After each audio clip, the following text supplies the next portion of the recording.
Sometimes he doesn't get me. Sometimes she doesn't get me. When it's all said and done, the journey is ours to figure out. But as we figure it out, there are facts and fiction that we can only learn by experience. Our very own experiences, regardless of where they're coming from. From statements like, men are driven by sex, to comments like, your marriage will only last if you give your husband a son.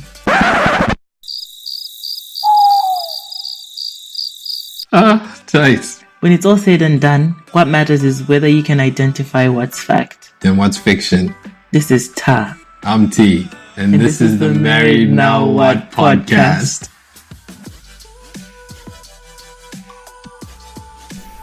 You're driving, right? Because we're talking about sex drive. You are driving. No. No? I'm driving.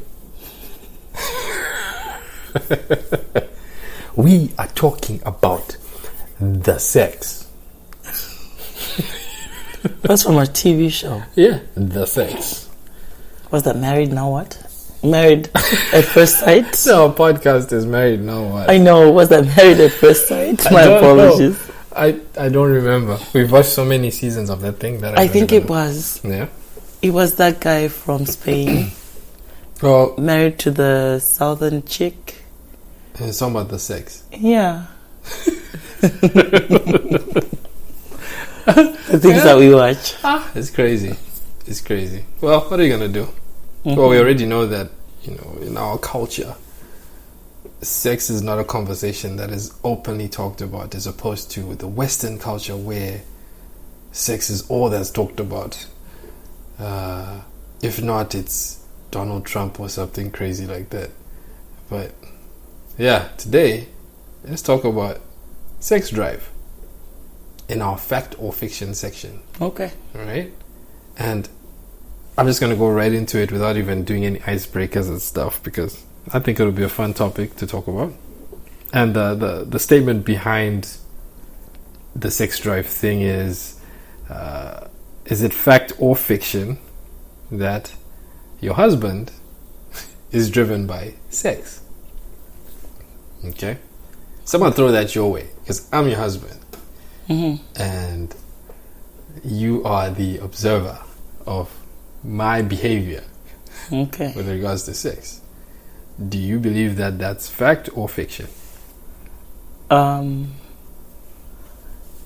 been writing a lot of papers lately, mm-hmm. And so when I get that, yeah, I'm almost driven. No pun intended.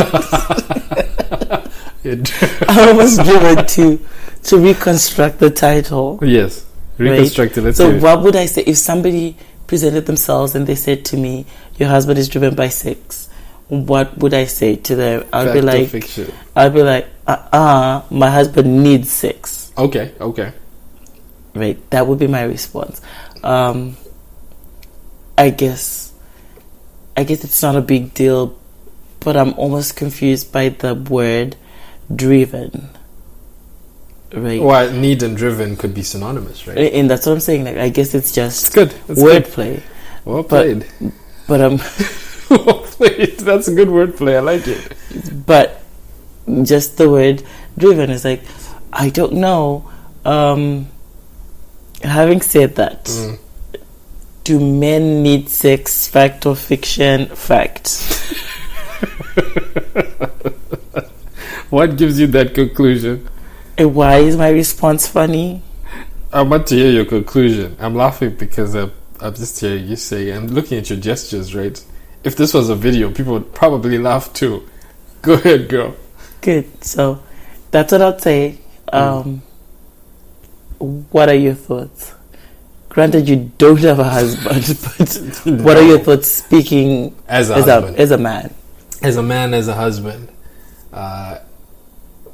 I do need sex. No shame in that one. It doesn't have to come with shame. Right. See, that's what culture's done. Sex is a beautiful thing. Needing sex comes with... It's shameful. Exactly. Right?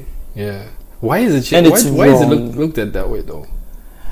Because as you're growing up, nobody talks to you about sex, the beauty of sex or the downside of sex, the timing of it, and things like it. Yeah. having grown up for me in Zimbabwe, and I'm not even speaking for all of Zimbabwe, but in the circles that I grew up in, it was just sex is bad, bad, bad. Right? Yeah. And then suddenly you're 20-something and they're expecting you to get married. And so you almost have to start unlearning that kind of perspective. What it is, because it's been bashed for so long, and all you've had is the negative picture of it. And suddenly on your wedding night, nobody even talks to you about it. And then you wake up on your honeymoon, and it's supposed to be a good thing. And it's like, how did this turn from being such a bad and shameful thing to suddenly being something that I must enjoy, something that is good? And so for a lot of people, that becomes a struggle. That is, people are ashamed of their bodies, people are ashamed of the act itself. And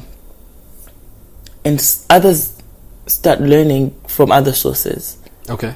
Because it's not readily available. It's not something that you talk to. You learn from other sources, and sometimes you do learn the wrong things that are perverted or not. But you never know.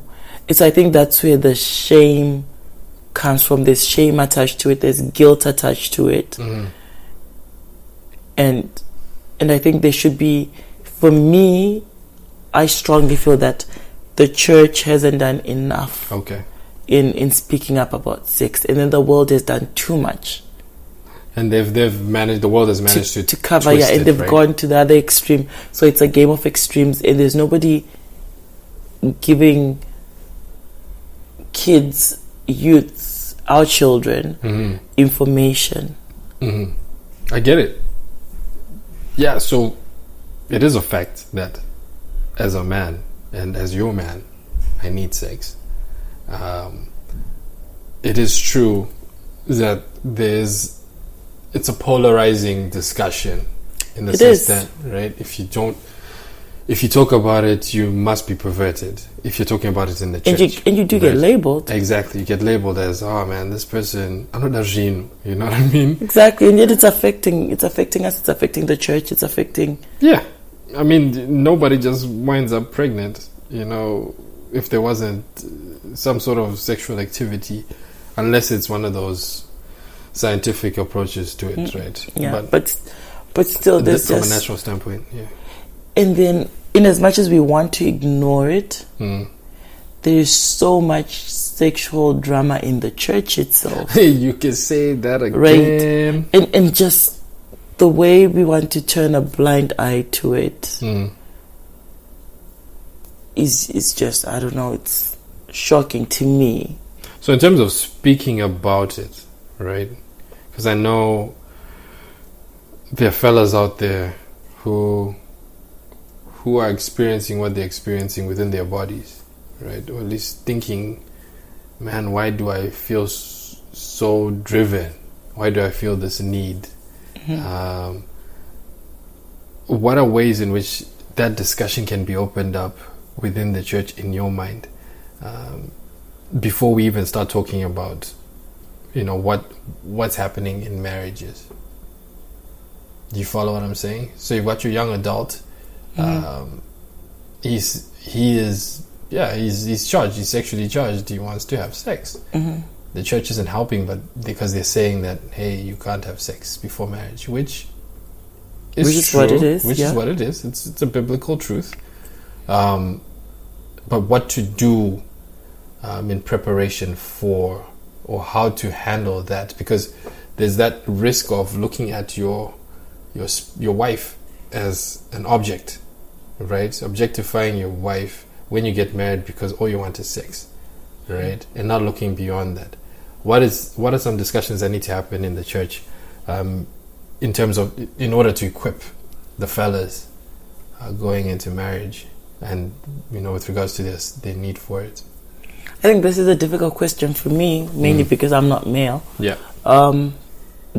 But as from a woman's perspective, right? Because I would suggest, and this is now coming from me as a mom, I would suggest speaking to kids, kids, about sex at their level. Right. Making it as simple as... And opening up and making that opening that door, right? If they have questions, to give them a platform where they can come and ask questions, not shame them for having questions, answer them so that they turn to you. Because what happens is that if we don't answer our own kids' questions, they're going to go looking for those answers elsewhere. Yeah. Right? Case in point, we had a case where one of our kids started questioning their body parts. Oh, yeah. Right? And being the Zimbabwean parents we were like, huh? We were on the phone back and forth like, huh, Shangwani? What do you your do child. Like, what? You know, your child just did this or your child did that. Yeah. And then we ended up coming to a space where we said, listen, this is not a bad thing. This child has discovered certain body parts. Let's name them. Let's talk about them.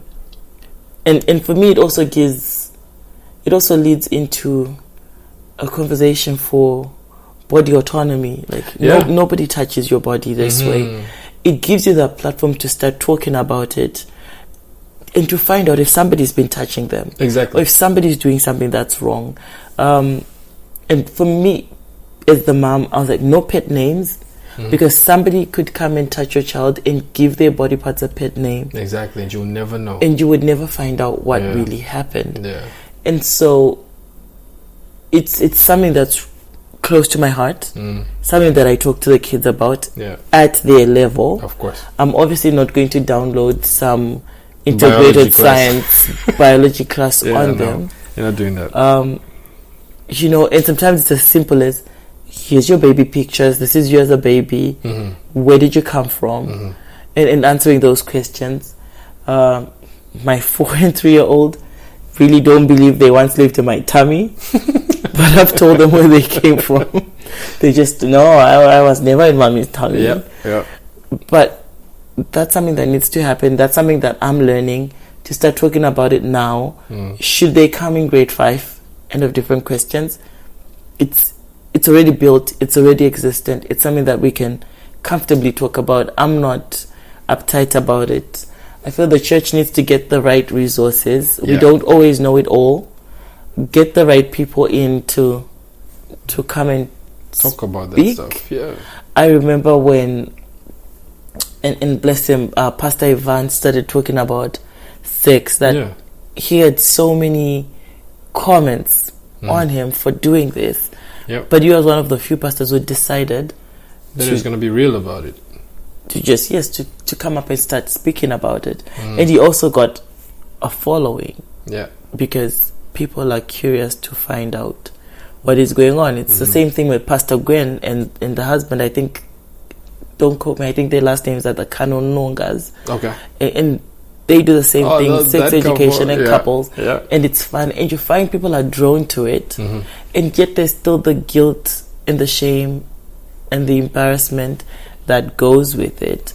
For me, I personally think it is okay. It is the way men are created, and it is fine that men need sex. This is something that needs to be understood. This is something that needs to be okay. No shame in that game. I mean, no shame.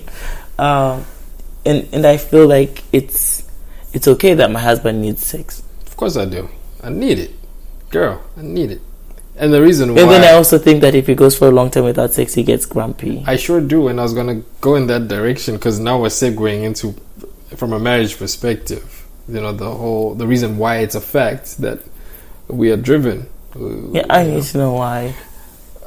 I don't know the scientific reasons behind it, right? But all I know is that there comes a point where there's need for release, right? But at the same time, there's need for intimacy and affection that comes from my wife. I can't speak for other men, but is intimacy sex? It's not. And we did have that discussion earlier on today, that intimacy is not, it's not physical. It's not strictly physical, right?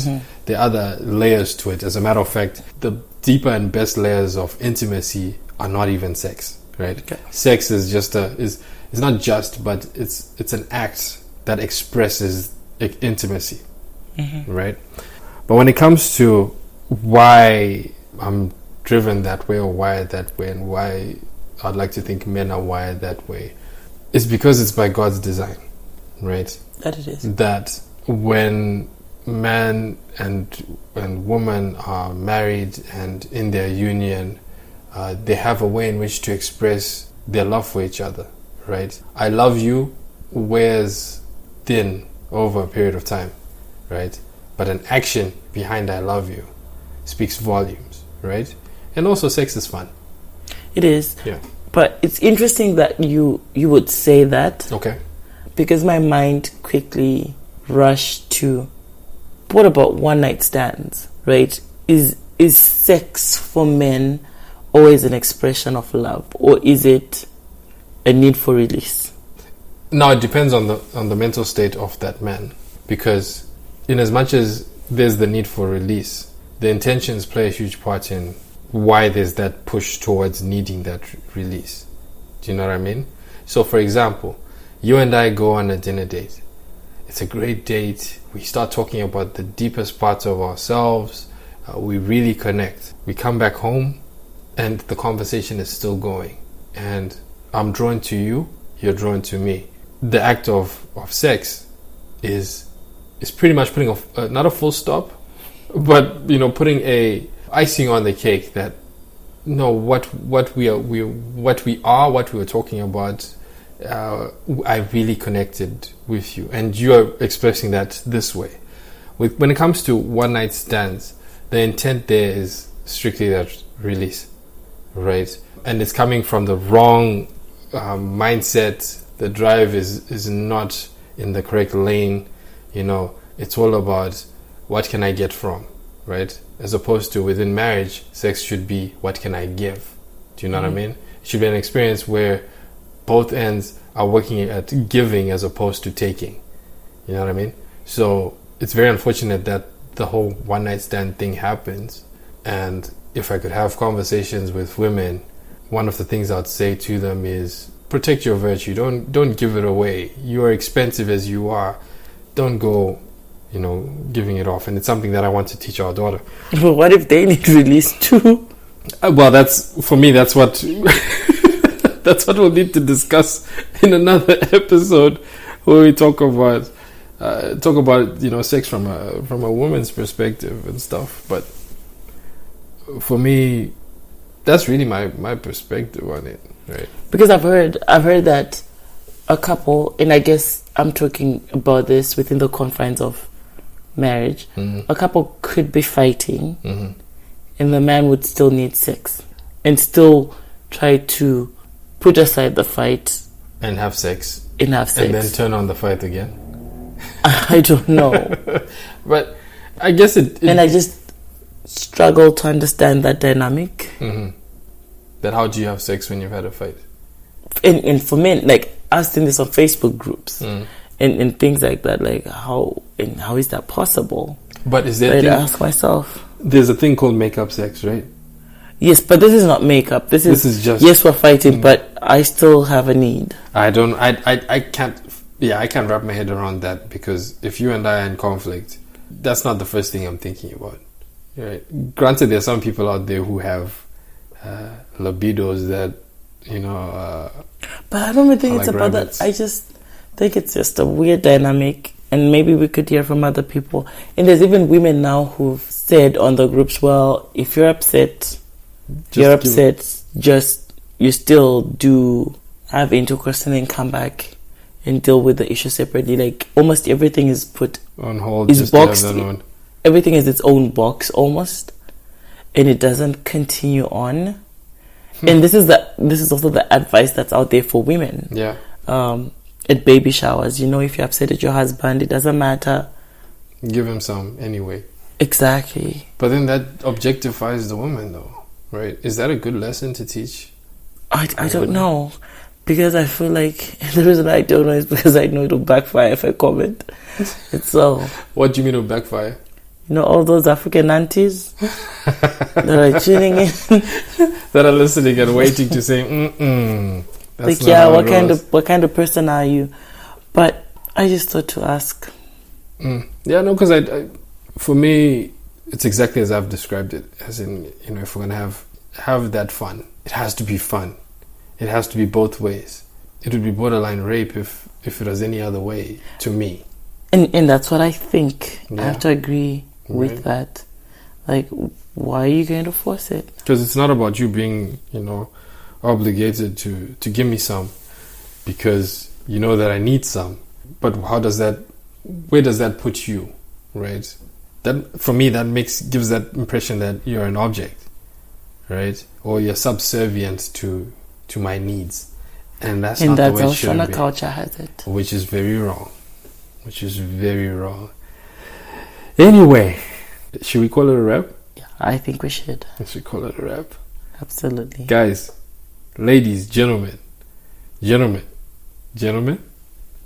talk to your women about your sex drives. And are men driven by sex? Are men really driven by sex? Or are they driven by other things? And if so, what conversations do you need to have with your wives about that? And let's talk about this whole thing of conflict. You're having beef with your significant other and you want to compartmentalize that beef and just have sex anyway. Is that really healthy? Let's talk about it. Anyway, I am that guy, but this one is I'm T. Thank you so much for listening to this episode of Married Now What?